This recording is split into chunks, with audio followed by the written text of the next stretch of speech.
ایمان مجمل۔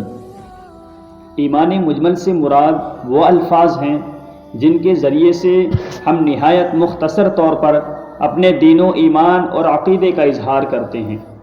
ایمان مجمل: آمنت باللہ کما ہوا باسمائہ و صفاتہ وقبلت جمیع احکامہ، یعنی میں ایمان لایا اللہ پر جیسا کہ وہ اپنے ناموں اور صفتوں کے ساتھ ہے، اور میں نے اس کے سارے احکام قبول کیے۔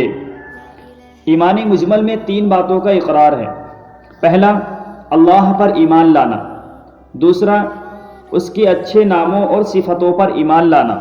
تیسرا، اور اس کے سارے حکموں کو قبول کرنا۔ جو شخص ان 3 باتوں کو دل سے مانتا ہے اور زبان سے اقرار کرتا ہے اس کو مسلمان کہتے ہیں۔ ایمان مجمل میں 3 باتوں کا اقرار ہے۔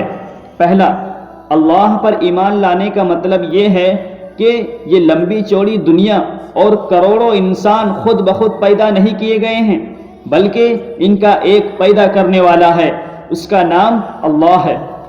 وہ ایک ہے، وہ اکیلا ہے، نہ اس کے ماں باپ ہیں اور نہ بیوی بچے، اس جیسا اور کوئی نہیں، سب اس کے محتاج ہیں اور وہ کسی کا محتاج نہیں۔ وہ خود بخود ہمیشہ سے ہے اور ہمیشہ رہے گا۔ دوسرا، وہ خالق اور مالک ہے، وہی ہمارا حاکم ہے، اسی نے ہم سب کو پیدا کیا اور اسی کے قبضے میں ہماری جان ہے۔ وہ ہمارا بادشاہ ہے، وہ سارے جہاں میں اسی کی حکومت ہے۔ وہی ہمارا معبود ہے، اس کے سوا کوئی عبادت کے لائق نہیں۔ وہ رحمان الرحیم ہے، وہ ہم پر بڑا ہی مہربان ہے۔ وہ ہمارا رب ہے، وہی ہمیں روزی دیتا ہے اور وہی ہماری ساری ضرورتیں پوری کرتا ہے۔ وہ سمیع البصیر ہے، سب کی سنتا ہے اور سب کو دیکھتا ہے۔ وہ علیم القدیر ہے، سب کچھ جانتا ہے اور ہر چیز پر قدرت رکھتا ہے۔ وہ صمد ہے، سب کی محتاج ہیں، وہ کسی کا محتاج نہیں، اس کو کسی چیز کی ضرورت نہیں۔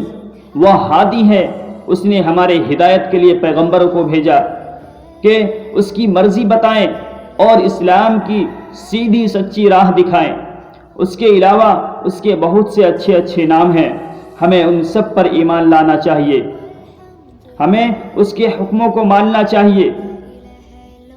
نمبر 3، اللہ نے اپنے رسولوں کے ذریعے سے جن کاموں کے کرنے کا حکم دیا ہے، مثلا نماز پڑھنا، روزہ رکھنا، سچ بولنا، ماں باپ کا کہا ماننا، رشتہ داروں کے ساتھ اچھا سلوک کرنا، غریبوں اور دکھوں کی مدد کرنا، یہ ساری چیزیں ہم سب کے اوپر ہونا چاہیے۔